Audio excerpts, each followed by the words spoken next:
So that's 20 million billion pounds and the 5. Just writing a cheque for my week's gas. Hello, and you might like to find this interesting. Welcome to Adventure Hole, the channel that takes the week's news and goes, oh my bloody Christ, is that the actual world? So as 90s girl band Eternal famously once said, what's been happening? Eternal. They didn't live up to their name, did they? With the Partygate scandal and the Sue Gray report hanging over his head, racist article writing and casual homophobe Boris Johnson went to India to keep a low profile. Can't be easy being one of his advisors, can it? For God's sake, just keep your head down and try not to do anything that might attract attention to yourself. Thank you very much. Thank you. Problem is, as the old Indian adage goes, you're still a if you're wearing a hat.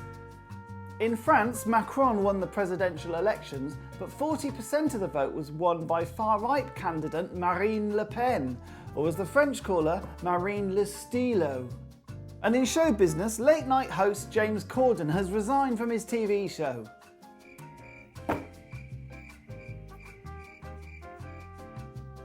Still, isn't it annoying when you realise the only yoghurt you've got left is peach Melba?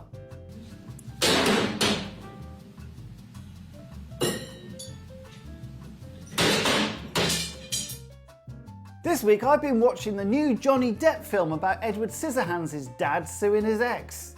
For the last 2 weeks, Depp and Heard have been airing their dirty laundry on television. Quite literally, in fact. Yeah, I know, that was a joke. Of course, there's been a lot of talk about the moment Amber did a poo in the bed. And on my side of the bed,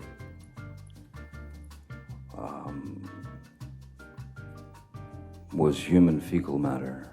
Someone won't be appearing in Sabrina the Teenage Witch anytime soon.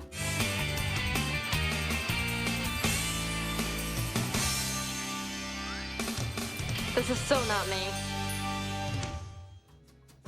In World War III news, comedienne Miss Vladimir Putin continues her illegal campaign of slaughter on the people of Ukraine. All the while, the most powerful countries in the Western world react with all the urgency as if an old lady had pushed in front of them in the queue at Lidl. They tut and roll their eyes, but they don't really do anything about it. Okay, to be fair, telling an old lady off in Lidl isn't quite the same as triggering a nuclear holocaust. Unless you're talking about the Peckham Lidl, then believe me, it absolutely is. It took 3 men to remove that pension book from my anus. There's a punchline you won't find on What the Week. In other news, acting royalty Dame Judi Dench and Sir Kenneth Branagh have been awarded the freedom of Stratford-upon-Avon.